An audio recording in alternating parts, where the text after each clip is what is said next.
Hello students, इस video में हम करेंगे अपनी पाठ्य पुस्तक क्षितिज भाग 1 का पाठ नंबर 10 वाक।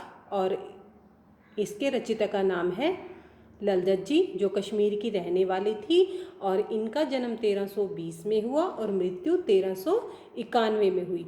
मैंने आपको पिछली वीडियो में भी बताया था कि वाक किसे कहते हैं। अनुभव के आधार पर लिखी गई कविता को वाक कहते हैं। रस्सी कच्चे धागे की खींच रही मैं नाव, जाने कब सुन मेरी पुकार, करें देव भव सागर पार। भव सागर होता है संसार रूपी सागर। कवित्री कहती है कि यह जीवन कच्चे धागे की रस्सी सा नश्वर है, जिसके सहारे मैं प्रभु भक्ति की नाव को खे रही हूँ। न जाने मेरे देव या मेरे भगवान मेरी पुकार कब सुनेंगे और मेरा बेड़ा पार लगा देंगे, मुझे भवसागर से पार लगा देंगे।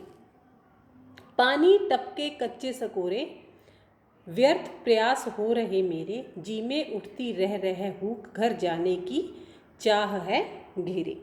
कच्चे धागे से बनी रस्सी पर पानी की एक एक बूंद हर रोज जो है गिर रही है, अर्थात समय जो है बीतता हुआ चला जा रहा है और मृत्यु क्या है, मेरे नज़दीक आ रही है और प्रभु से मिलने के मेरे सभी प्रयास जो हैं बेकार हो रहे हैं। मेरे मन में रह कर एक तड़प उठती है कि मैं कब अपने प्रभु से मिलूंगी, अर्थात मैं अपने घर अर्थात परमात्मा लोक में जाना चाहती हूँ।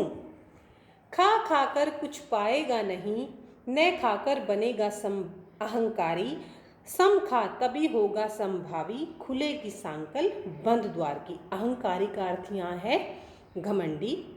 सम अंत्यकरण और बाह्य इंद्रियों पर संयम कंट्रोल।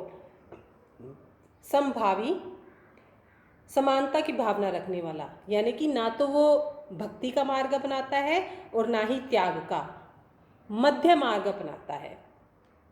सांकल होता है कुंडी। कवित्री कहती है, हे मनुष्य, तू सांसारिक भोगों में लीन मत हो, भोगों से कुछ प्राप्त नहीं होगा। न ही भोग के विरुद्ध त्याग और तपस्या का जीवन अपना, इससे मन में अहंकार उत्पन्न होता है। तू भोग और त्याग के मध्य जी, यानी कि मध्य मार्ग अपना, ना तो भोग विलास में जीवन व्यतीत कर, ना ही तू त्याग कर किसी भी चीज का, तू मध्य मार्ग अपना। इंद्रियों पर उचित संयम रख, तभी तू सुख दुख और भोग त्याग के बीच समान भाव से रहना सीखेगा। इसी सम मनोदशा में प्रभु प्राप्ति के बंद द्वार खुलेंगे और तेरा प्रभु से जो है मिलन हो जाएगा।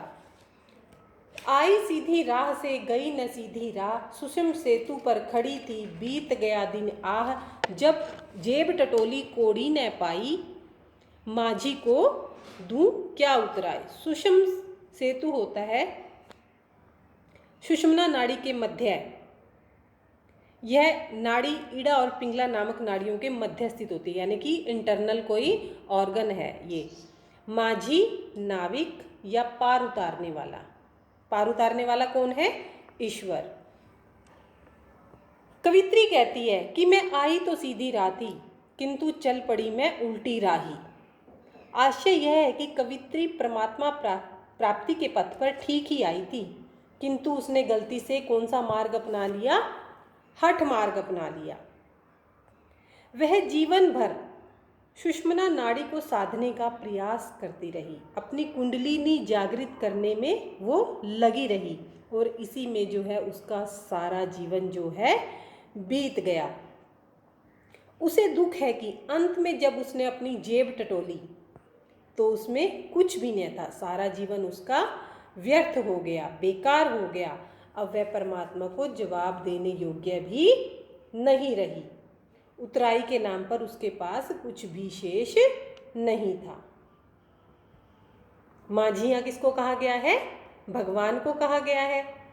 तो वो क्या कहती है, जब अंत समय आया तो उसने देखा कि मैंने कौन से पाप किए कौन से पुण्य किए, लेकिन उसके खाते में कोई भी अच्छा कर्म नहीं था। वो कहती है कि मांझी को मैं अब क्या दूं इसके बदले में, मैंने तो अपना जीवन सारा ही ऐसे ही व्यर्थ कर दिया है।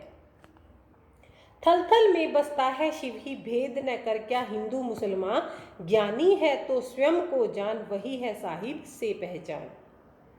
कवित्री कहती है वह परमात्मा कल्याणकारी है और वो थल थल में बसता है, यानी कि हर जगह वो क्या है, विद्यमान है। इसलिए हिंदू हो या मुसलमान, उसे अपनाने में किसी को भेदभाव नहीं करना चाहिए। कवित्री ज्ञानी मनुष्य को संबोधित करके कहती है, हे ज्ञानी, अगर तू सच्चा ज्ञानी है तो पहले स्वयं को जान, खुद को जान, अपने आत्म रूप को पहचान। आत्मा से ही परमात्मा को जाना जा सकता है।